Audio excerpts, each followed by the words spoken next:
ataelekezwa na sergeant wetu kutoka the Kenya Defence Forces.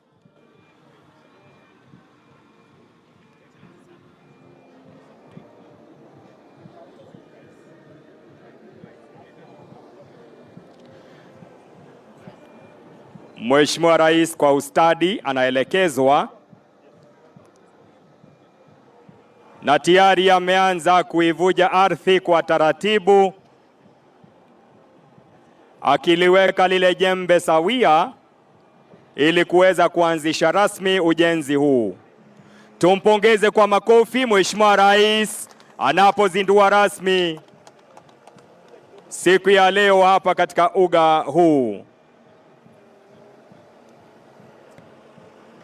Ni siti yetu ya kipekee. Makofi mazuri kwa Mheshimiwa Rais anapofanya kazi kwa ustadi kadri anavyoliongoza taifa.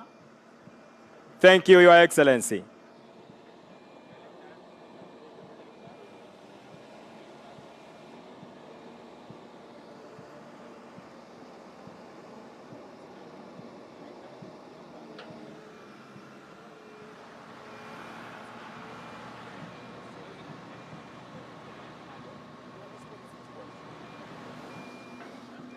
Ikiwa ni katika uga wetu wa Talanta Sports City, ambapo siku ya leo kwa heshima ya Mheshimiwa Rais tumevuja ardhi na anaondoa ule udongo kwa taratibu ili kuweza kuhakikisha kwamba ujenzi huu unaweza kung'oa nanga.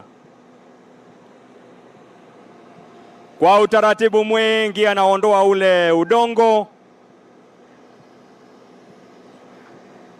Makofi mazuri kwa Mheshimiwa Daktari William Samoei Ruto, Rais wa Jamhuri ya Kenya. Jinsi alivyofunga bao ndivyo anavyoweza kuondoa huo udongo kwa ustadi na kuweka kwenye gari. Anarudisha jembe katika nafasi yake.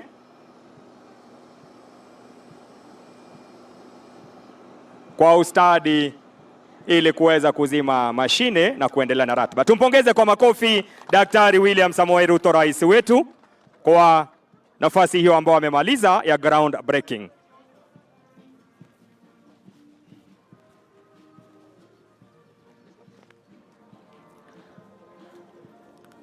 Mojawapo ya majukumu ambayo Mheshimiwa Rais anayatia fora ni upanzi wa miti, na kwa sasa nitamwalika kwa heshima ili kuweza kupanda mti ulio ishara ya kwamba amefika katika uga wetu na kutia wakfu. Tree planting. Welcome, Your Excellency.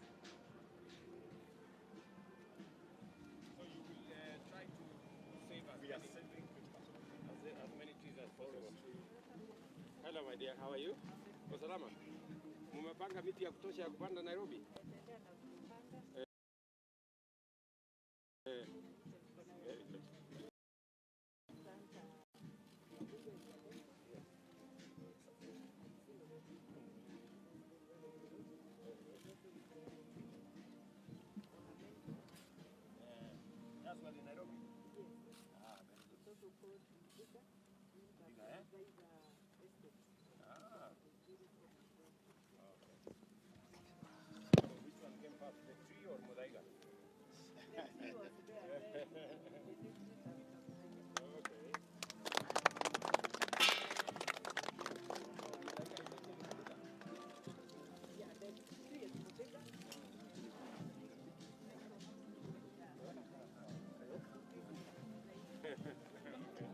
Ni vyema kutaja kwamba Mheshimiwa Rais tayari katika uwanja huu tulipanda miti 200 hapo jana.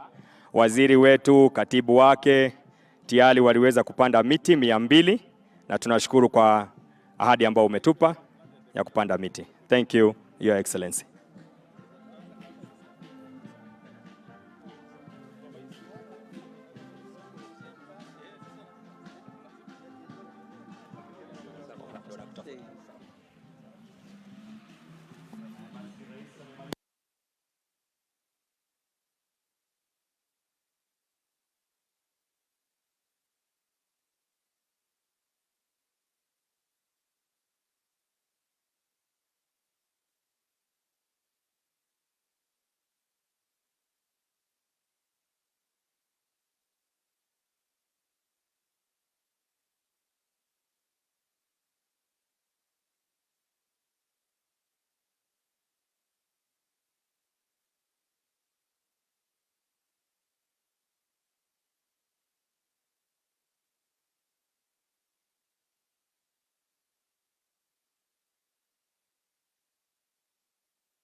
naomba tubaki tumesimama ili tuweze kuanza kwa maombi, na nitamwalika sasa Sheikh Yusuf Nasur atuongoze, alafu akifuatiliwa na Bishop Jeremiah Mogala.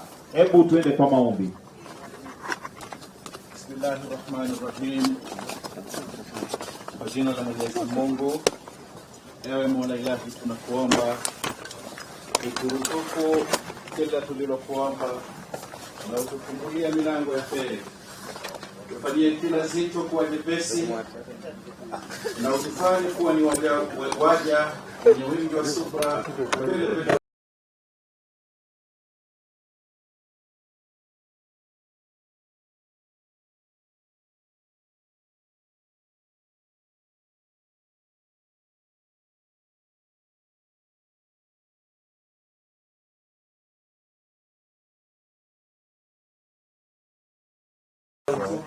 Nguvu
Naomba tuweze kuketi. Mheshimiwa Rais wa Jamhuri ya Kenya, Daktari William Samoei Ruto, Waziri wa Spoti Mheshimiwa Babu Namwamba, Waziri wa Masuala ya Ulinzi Mheshimiwa Aden Duale, makatibu wote waliofika hapa, Mkuu wa Majeshi ya Ulinzi General Francis Ogola, mjumbe wa Lang'ata na wajumbe wote waliofika hapa, na pia representative of the ambassador Minister Chancellor Cheng, mabibi na mabwana na wanaspoti wote waliofika mahali hapa. Mheshimiwa Rais, kwa ruhusa yako sasa naomba nimwalike DG Sports Mr. Pius Kiptenui Meto ili aweze kutupatia welcoming remarks, alafu tukiendelea na orodha. Karibu, tumpigie makofi akija. Karibu Meto.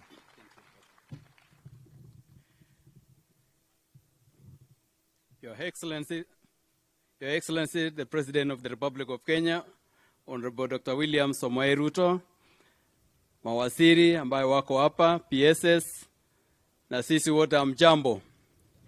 It gives me great pleasure, Your Excellency, to invite you, to welcome you to this crown for this great function of groundbreaking for the development of a great facility that is going to be an icon in this region.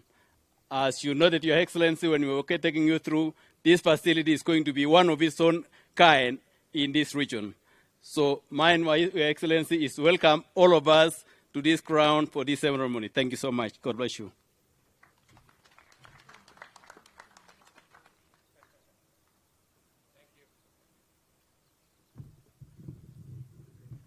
Asante sana, na sasa tumpigie makofi mjumbe wa eneo hili Jalas aje atukaribishe. Karibu sana Mheshimiwa Jalas.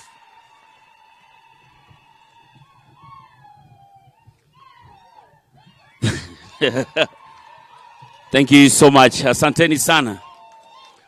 Thank you so much, Your Excellency, the President, Dr. William Samoei Ruto, CS Sports, my very good brother, Babu na Mwamba, all the CSS and all the protocol observed. Thank you so much, Mr. President, for visiting Lang'ata again.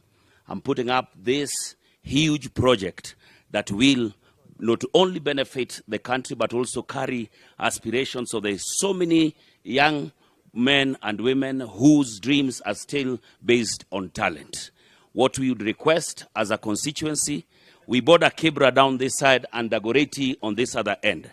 When the contractor starts work, kindly tunaomba vijana wetu wapewe kazi, wakue hapa wakifanya kazi kila siku. Asanteni sana. Mheshimiwa Rais, karibu Lang'ata tena. Asante.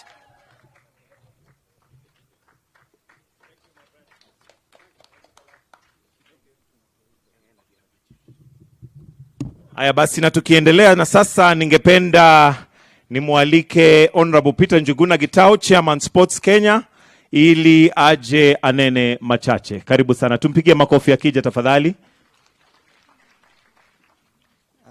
Thank you so much, Your Excellency, the President of the Republic of Kenya, Dr. William Samoei Ruto. We welcome you to Talanta City for this occasion of groundbreaking. And this is your day to give us the consent to start the mega project of construction of this stadium. Thank you, Your Excellency. Na wananchi, karibuni nyote. Asanteni sana. Na sasa nimwalike chair wa sports katika bunge, Dan Wanyama, anene machache. Tumpigie makofi pia akija, alafu atamkaribisha waziri tukiendelea.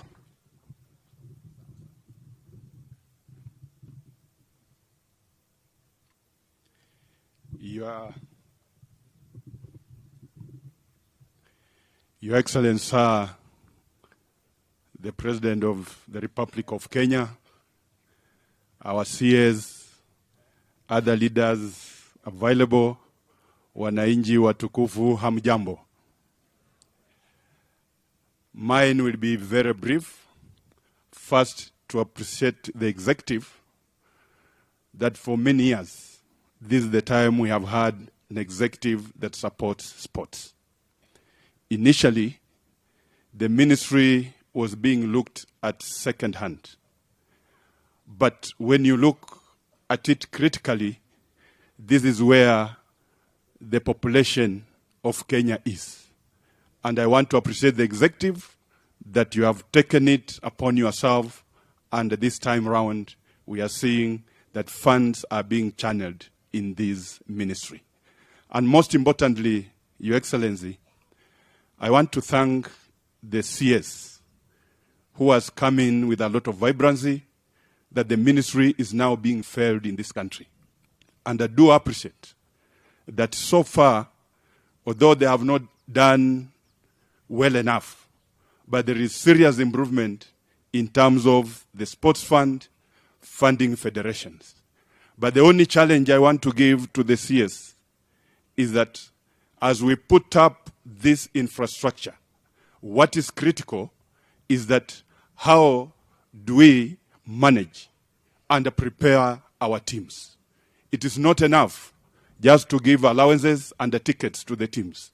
What is more critical is the time to prepare these teams to face these champions.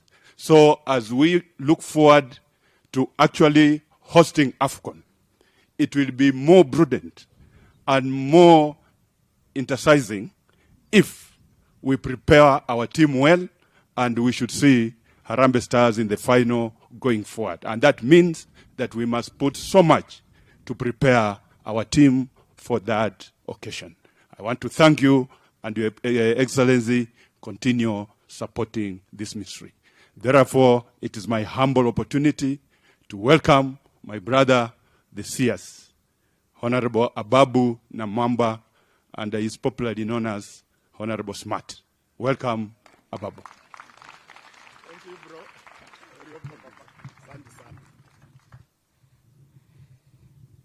Your Excellency, karibu sana Jamhuri grounds, karibu to the Talanta Sports City.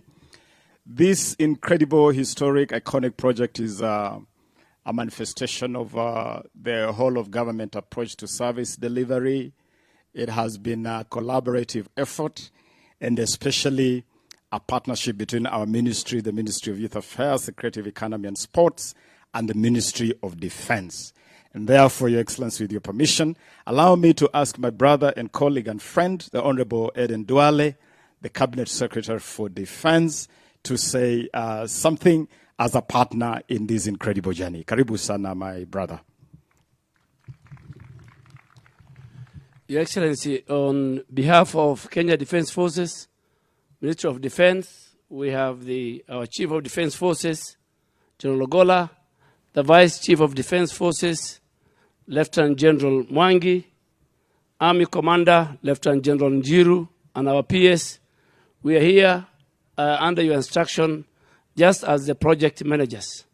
And we will make sure, Your Excellency, as before, with the contractor, that all will be done and the timelines will be maintained as per the AFCOM 2027. Thank you, Your Excellency.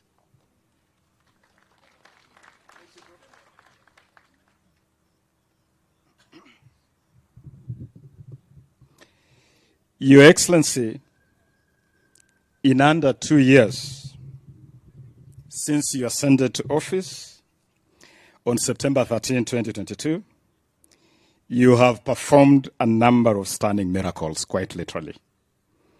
You have steadied a crippled economy that was reeling in the typhoon of a searing recession. You have rescued a besieged shilling in unprecedented freefall against all foreign currencies. And you have started reversing the painful cost of living, whose sharp spiral is among the heavy yoke of monstrous national tasks you inherited on that historic sunny afternoon of September 13, 2022. While the spotlight has been on these macroeconomic manifestations of your transformational leadership, and rightly so, at the micro and granular level, sport is among those sectors that have immensely benefited from the miracle of your Midas touch. You see, good sir, at the time you took office, a short 16 months ago, the Kenyan sporting scene was in a dizzying spin, in total shambles. Just to jog our memory with a tip of that gigantic iceberg. Number one, the entire football economy was in the deep freezer, suspended by the world governing body FIFA. Number two, swimming was dead, banned by World Aquatics for eons. Number three, athletics, the jewel in our sporting crown, was on the verge of a devastating ban by World Athletics for unfettered runaway doping. Number four, there was zero state effort of any complexion to support development of the immense talents of our youth, while corporates had taken flight from sports sponsorship. And five, the country's sporting infrastructure was in tatters. No single stadium in Kenya met the stringent CAF and FIFA standards, and Kenyan teams were faced with the very real prospect of hosting their home matches on foreign soil. Yes, the scenario was that grim.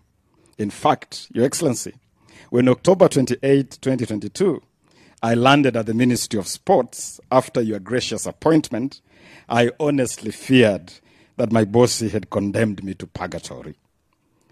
But, Your Excellency, with your firm and reassuring support, guidance, and encouragement, we folded our sleeves and went to work. And voila, it has been miraculous win after miraculous win after miraculous win. Within a month, the FIFA suspension of our football was lifted, while the looming ban on our athletics was averted. Both after intense diplomatic blitz with FIFA President Gianni Infantino and World Athletics President Lord Sebastian Coe, respectively.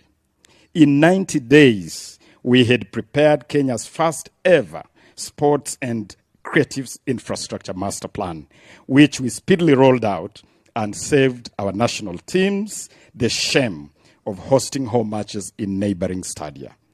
Within 9 months, we were unveiling the Talanta Hela flagship, our revolutionary initiative that is flying Kenya to the future by identifying, nurturing, and monetizing talents in a deliberate, intentional, and structured manner.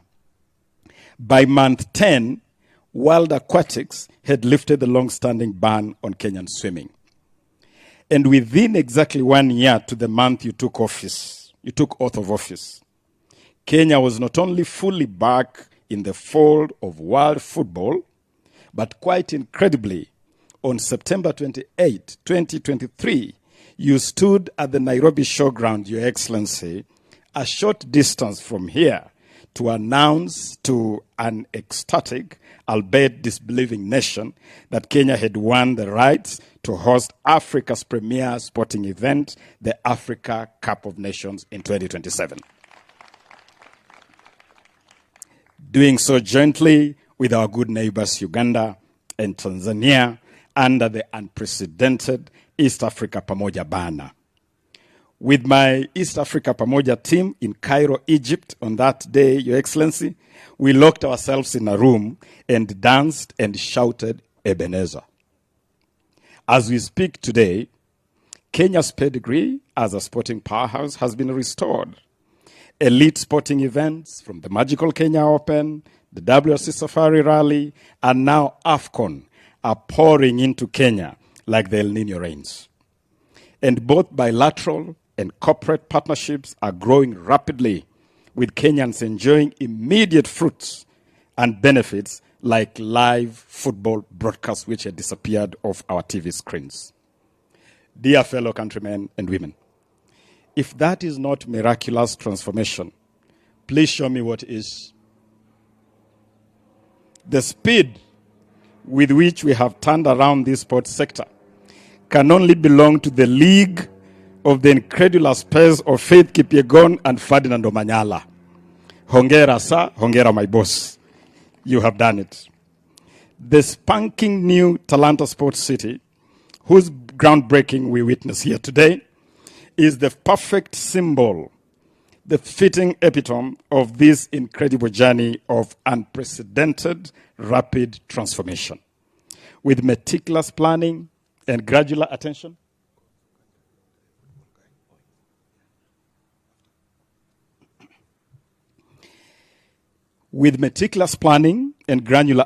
to detail, we have spent 6 months of intense work behind the scenes to conceive and curate what promises to be truly an iconic landmark.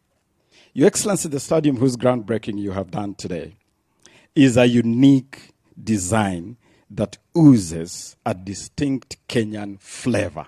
It has been curated to reflect the very best of Kenyan culture. It is a customized football-only design tailored for soccer, rugby, and elite concerts. It is a compact edifice curated to accentuate electric, passionate atmosphere that will always hand Kenyan teams that crucial 12th man advantage for every home game. The stadium is in sync with the green agenda that is so close to your heart, Your Excellency. And we have paid attention to details like renewable energy and made deliberate effort to fuse this development with botanical gardens and green spaces.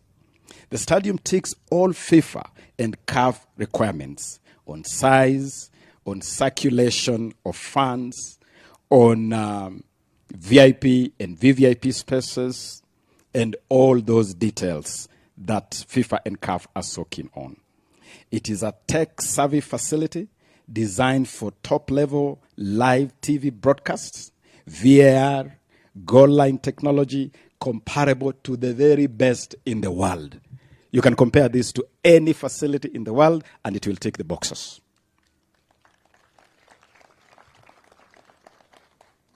Your Excellency, we have also thought beyond AFCON 27, because this facility will stand beyond the tournament. And so we have thought through utility beyond AFCON. We have imagined revenues from naming rights. We are already thinking of professional management of this space that will turn it into an economic hub. Your Excellency, this is a legacy project that helps to deliver on 3 pivotal promises in the plan and in the bottom-up economic transformation agenda. It delivers on the promise of elite sports infrastructure. It delivers on the promise of making Kenya a competitive destination for elite sporting events. And it delivers on the promise of using sports as an economy to provide opportunities for our youth. And yet, this is only the beginning. Your Excellency, we have also made effort to compare the cost of this project with other similar projects. And I can assure the people of Kenya, compared to projects like the Alassane Ouattara Stadium in Abidjan, Cote d'Ivoire, that hosted the recent AFCON in Cote d'Ivoire, compared to the new stadium in Kigali, Rwanda, the Amahoro Stadium, we have done a cost analysis, and Your Excellency, I can look Kenyans in the eye and tell them cost per unit, this stadium is way cheaper than those other stadiums. Your Excellency, this stadium is the centerpiece of our infrastructure development master plan, and we have already imagined what should be done in the rest of the country. You know, Your Excellency, that Kasarani is already under renovation as part of the AFCON hosting preparations. In fact, I'm happy to report that Kasarani is already at 30% of refurbishment. And by December this year, Your Excellency, will be inviting you to officially open a refurbished Kasarani Stadium. We are also on a blaze to refurbish other facilities. We are refurbishing Buhungu Stadium in Kakamega, which we have designated as the host venue for Africa's second-tier football tournament, the African Nations Championship, or CHAN. And we are already on with that. We are already refurbishing Kandui, in Bungoma, and many, many other places, including Kipchoge Keino Stadium in Eldoret. Your Excellency, we are also imagining facilities in places like Mombasa, and we have made plans. I know there has been debate on the location of this project, and we have looked at Mombasa, and I'm glad to report to you, Your Excellency, that we have already prepared a plan to have a fitting facility in the coastal region. Excellency, let me conclude by reminding us that failing to plan is planning to fail. And what we witness here today is the result of meticulous planning from December 6, 2022, when Cabinet first passed a resolution approving a request by the ministry to bid for the Africa Cup of Nations 2027. And from that date, that magical date of December 6, 2022, Your Excellency, we have been able to plan. I want to thank you for your guidance. When we were ready to bid for AFCON, we asked you to flag off the bid, and you gladly accepted to do so from State House. It is your action that triggered our partners in Kampala and Dar es Salaam to follow suit and to build a formidable East Africa Pamoja team. Thank you for the leadership, Your Excellency. Allow me also to thank my cabinet colleagues that this project has received incredible support from my colleagues in cabinet. And any time we have submitted cabinet memos, cabinet papers, cabinet briefs, it has received that support. And I want to assure you, Your Excellency, our sportsmen and women, and the people of Kenya, that Kenya will be ready to be a proud co-host of AFCON in 2027. And we are working with the Federation to ensure, Your Excellency, that we don't want just to participate. Hatuwezi jenga kitu kama hii, alafu Harambee Stars iwe knocked out in the preliminaries. So as we build infrastructure, we are also, Your Excellency, investing in the long-term development of a formidable Harambee Stars. Formidable Harambee Stars. A Harambee Star that will not only participate, but compete effectively against Africa's best here at Talanta Sports City. Asante sana, Mheshimiwa Rais. Thank you for the support. Thank you for being the champion. Let me also thank your colleagues, your brother, His Excellency Yoweri Museveni in Uganda, and your sister, Mama Suluhu, the President of the United Republic of Tanzania. The three of you have led us to build a formidable team, and together we shall make East Africa proud in 2027. Allow me now, sir, with your permission, to ask the President of Football Kenya Federation to say something as a key partner on this journey. Thank you, Waziri. Your Excellency the President, I'll be very brief. For 1 year since you came to office, I was here for about 7 years. And that 1 year has been bigger for us in football than 7 years, Your Excellency. And why? Because all national teams now are taken seriously. We were in the finals of under-18 Sekafa last year, where we performed very well. The national team Harambee Stars now in every window inacheza na mataifa kubwa kubwa. We beat Qatar, Your President. Huko kwao tuliwafunga. Tulikuwa na Wakenya 14,000 walikuja kushangilia na tukawafunga. We also drew against Russia. Wakaanza kusema sasa maneno ingine. Sasa ikangeletea shida. But now we are working with the ministry every day to make sure that Harambee Stars will be ready. And I want to assure you, as you said, Harambee Stars will be ready. But hii kiwanja, nikimalizia, we went to war, Your Excellency, for AFCON. Tulikuwa namba 3 tukipanda ndege hapa. Because Algeria was going to win. Lakini tulifika huko, na waziri, na PS, tukakoroga maneno, na wanasiasa huko. Walifanya hivi wakatoka na Kenya. Ndio tukatangaza. So I want to thank you for your support. And I want to say that hii kiwanja, I've been to all AFCON since 2017. Hii kiwanja is only at par with 4 in Africa. 1 in South Africa, 1 in Senegal, 1 is being built in Rwanda, na hii yetu. So tuko kwa hiyo level kama ile ya Lusail ilikuwa Qatar. I want to thank you so much. Finally, Wakenya wote sasa, I had a debate with you and Waziri in March this year. Na matches za Harambee Stars ziko kwa TV. Matches za Harambee Stars ziko kwa TV. Matches zote za ligi mbili kila weekend ziko KBC for free for all Kenyans. Just from a small debate we had with you in March this year. Thank you so much, sir, and thank you for having me. Thank you.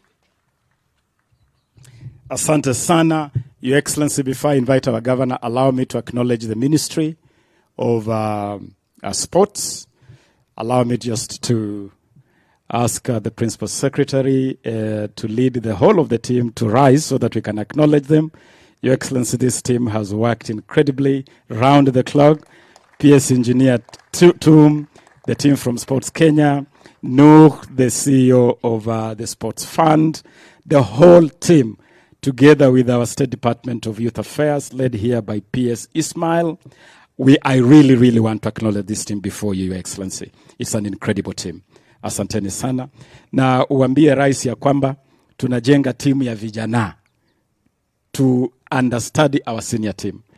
Boys like Aldrin Kibet, Amos Wanjala, Alvin Kasavuli, Louis Ngavi, they represent the future of sports. And we are working very closely with the Federation to fast track their development so that they can be the future of our sports. Asanteni sana, my colleagues. Now it's my privilege and pleasure to invite my brother and friend, the governor of the city of Nairobi. Karibu sana, Governor. Thank you very much, Waziri Ababu Namwamba, Your Excellency, the President, Mawaziri, colleagues, leaders within government, good morning. Your Excellency, you know we have guests. Apologies, we are waiting for the French State Minister, André Beville, who is part of the United Nations Environmental Assembly. We were hosting him this morning at Uhuru Park, Central Park, and they're going to the railway station to see the work that you're helping us with. So those are brief conflict, but I'm glad to be here. It is wonderful to be here with sports people and to see the work that you've been able to do in such a short time as our FKF president has been able to see. Your Excellency, this year's AFCON was watched by 2 billion people in 180 countries around the world. Nearly 100 broadcasters bought the rights. We can be sure that when it's our turn, there will be many more broadcasters, many more viewers, and even greater interest in this tournament. It will be Kenya's most important opportunity to brand itself in the minds of the world since Eliud Kipchoge's heroics, and the most important football event ever since Gor Mahia won the Cup Winners' Cup in 1987. Your Excellency, you know I love sports. I have the blood of a champion. I'm the son of a champion, you know that. My mother, Emily Ayoti Kubasu, was one of the last to win the 200 meters in the Commonwealth. And I'm glad that you have accepted to grace her 30th anniversary this year since she passed on. So wakaniuliza mbona mamangu alikuwa anakimbia na mimi sikimbii. Nikamwambia I ran for office. She used to run for athletics. Me, I ran for political office. Your Excellency, I've also been the patron of AFC Leopards, which is still our team. And this year we're celebrating our 60th anniversary of AFC Leopards. We hope that Your Excellency will be able to grace that event. I believe we're ready for takeoff. As hosts, we need to be ready to go deep into the tournament. Of course, as Ababu Namwamba said, we cannot be eliminated in the first round of a tournament we are co-hosting. And of course, we want takeoff so that our country can continue to produce the talent and the successful footballers long after the tournament is over. So ladies and gentlemen, these are the tasks that we have to grapple with. We need to put on a memorable tournament. We need to put together a team that lives up to the standard expected of a host. And we need to maintain production of talent long after we're done. Can we do it? Are we ready? Of course we can. I'm really pleased and honored that the President and your government, Your Excellency, you've thrown your full weight behind this project. You've committed to the upgrading of infrastructure that we need to host this tournament, and you've committed to a long-term plan to train talented young Kenyans so that our footballers and our sports people can take their place amongst the world's best.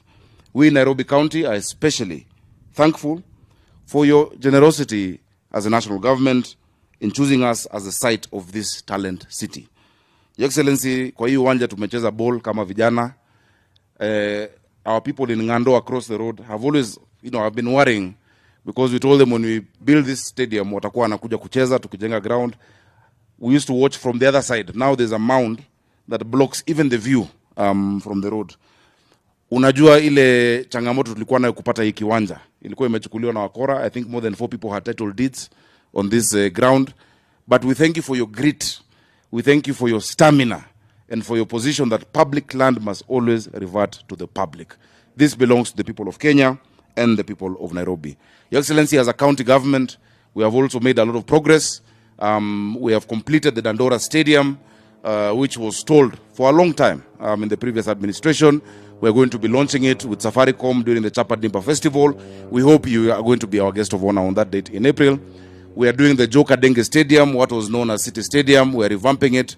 And also we're doing Woodley Stadium. We hope that we can count on your support in those endeavors. We're going to have a statue of Joka Denge, one of our greatest football heroes, just like Thierry Henry's at Emirates Stadium, outside City Stadium, which used to be called Donholm Stadium. We thank you for your support. Nimeongea na mdosi ya Sports Fund, mkubwa wa Sports Fund, amesema pia anaweza kutuchangia, tusaidie, tutengeneze hiyo stadium pamoja. Tumeweka budget ya 800 million kama county, but najua ukituongezea kama 800 ingine ama 1B itakuwa ni noma sana na itaweza, Your Excellency. Asante sana and karibu sana Nairobi.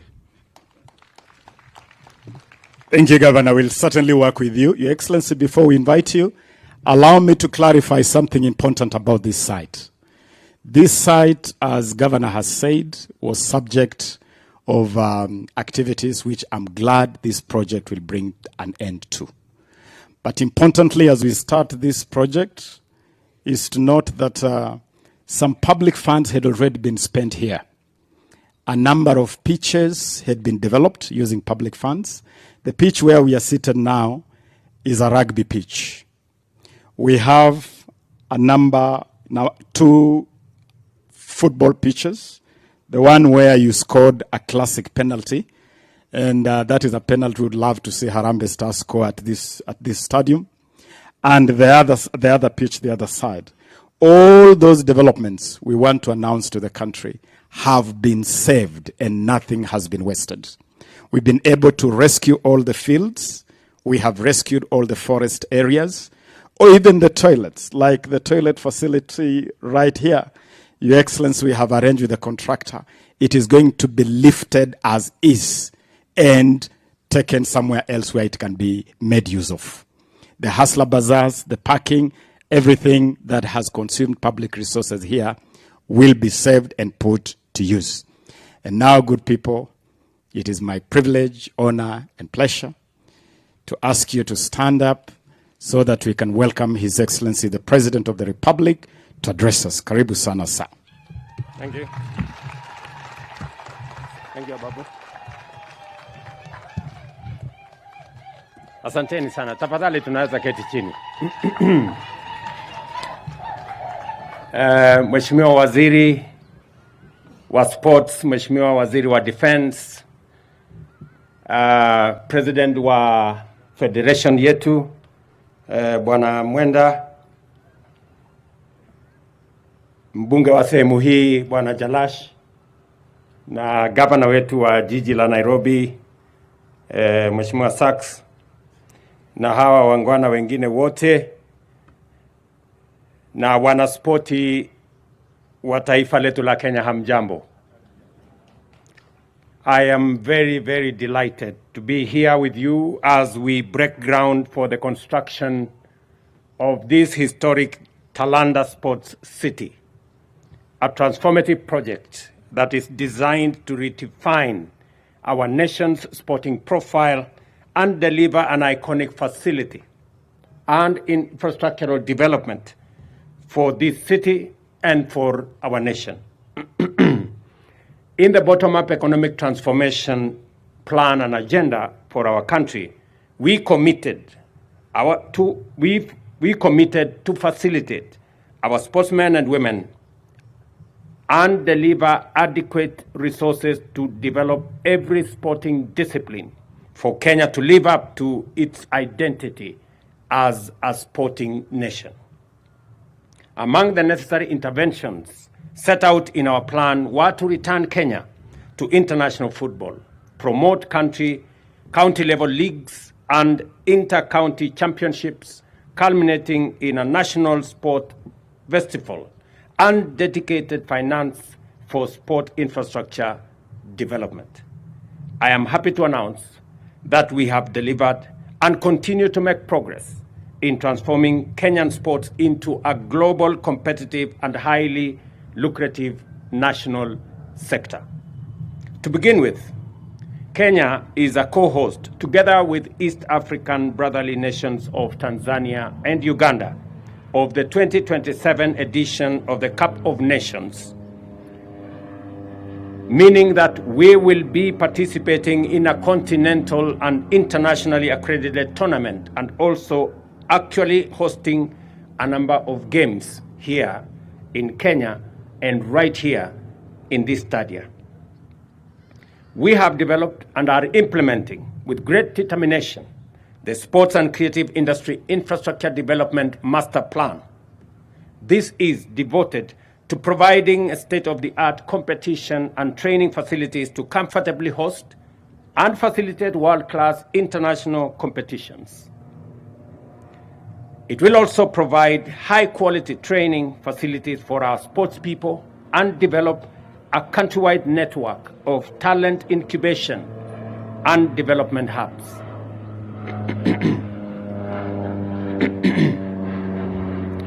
Evidently, AFCON 2027 is just the beginning of our nation's endeavor to become a regional, continental, and global center for sport development and competition.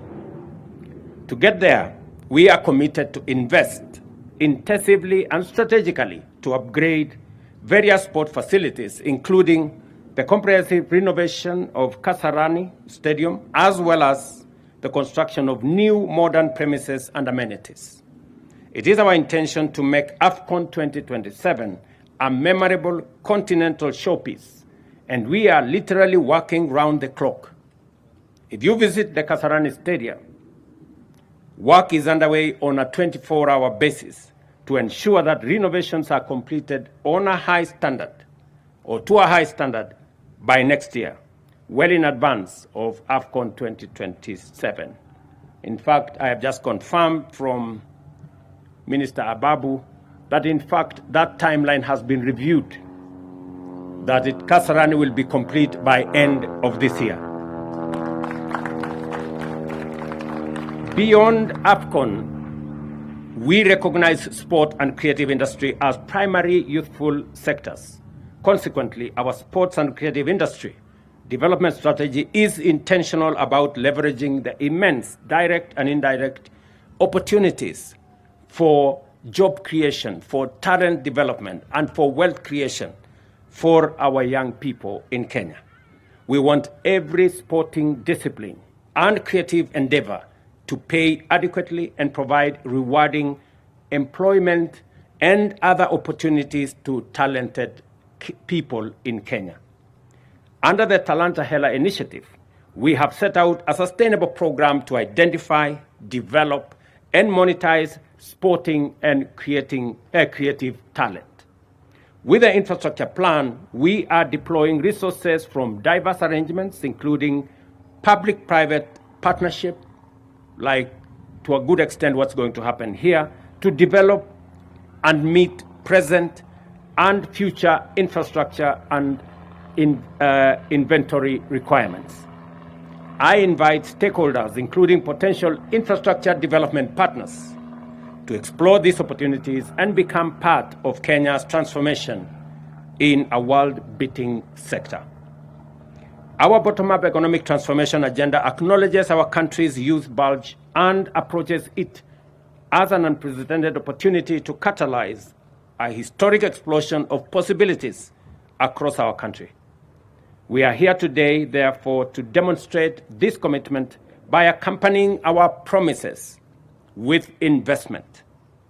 The Talanta Sports City represents our determination in action to connect our youth to meaningful opportunities to explore their talent, give themselves an opportunity to train in modern facilities, and work with us towards winning the games that we are set out to engage in. Our journey to return Kenya into a global sporting powerhouse is firmly underway. Under the Talanta Hela initiative, the Kenya Academy of Sports has, within its first year of implementation, assembled a vast pool of impressive talent which have begun to feed to our national sporting teams, clubs, and academies with high-caliber sportsmen and sportswomen. Our commitment to deliver a sustainable pipeline of formidable talent places us in a highly promising position with regard to future competitions. We can look forward to a strong performance from Harambee Stars on home soil. And I hope Harambee Stars are listening to me come 2027. Likewise, future Olympic and other international competitions will witness transformed Kenyan teams harvesting medals with renewed efficiency.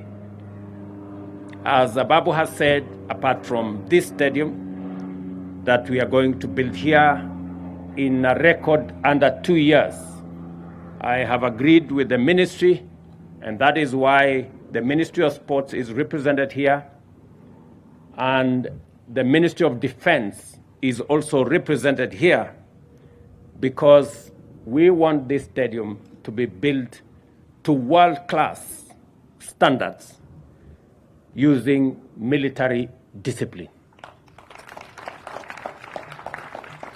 So I will expect our defense team, Aden Duale, the CDF, and your team, to make sure that all the timelines we have agreed are kept by the contractor, and I expect that there will be supervision every week and every 2 weeks, and I will be here myself every 3 months until this facility is completed. To get to the top of global sport and creativity, we have to start at the bottom, right down to the foundation, which is infrastructure development. And that is why this groundbreaking ceremony for the construction of the Talanta Sports City is therefore another step up the ladder of our bottom-up transformation of our sport and creative industry. And as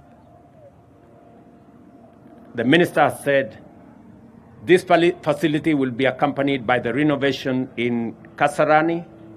We will then proceed to renovation in Nyayo. The renovation in Buhungu Stadium in Kakamega will be underway to deal with our chance competitions.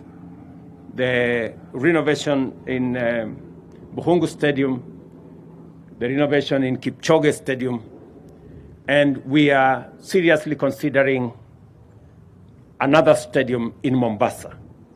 There was a huge debate as to whether we should have this facility here or we should have it in Mombasa.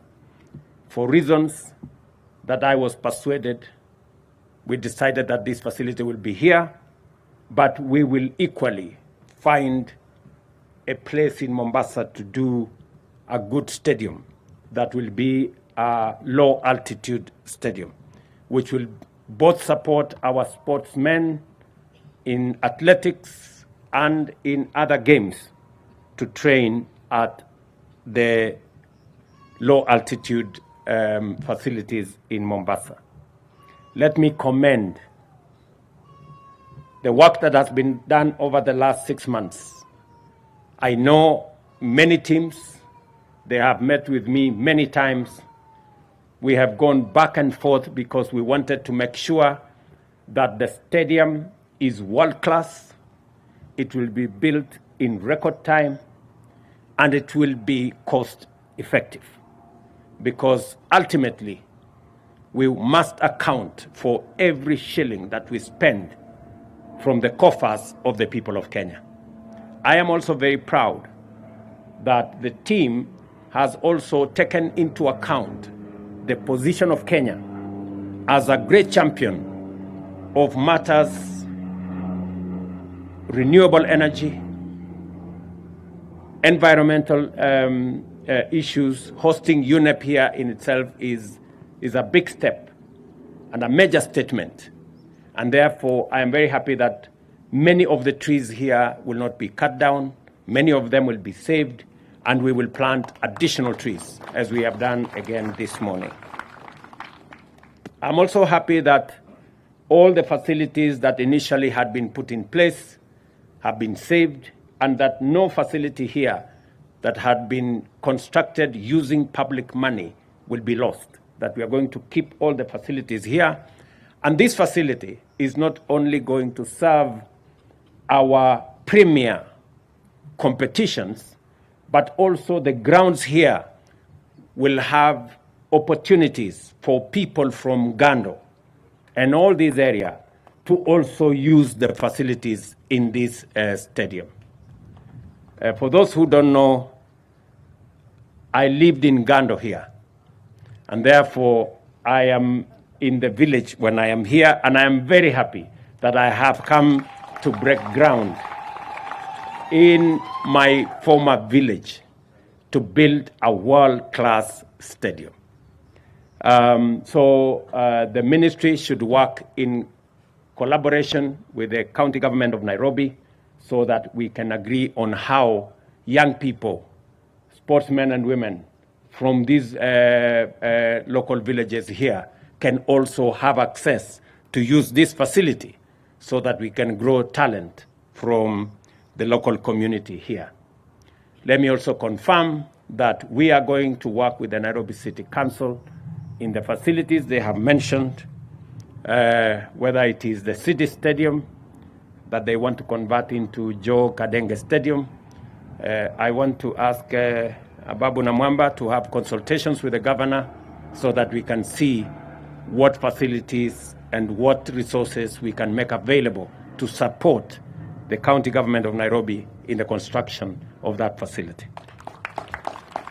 And let me assure sportsmen and women that they are front and center in our plan to ensure that sports, and Kenya being a great sporting nation, that sports receives the requisite support, financial, policy, political, goodwill, support for our teams so that we can continue to take our place as a sporting nation in the world.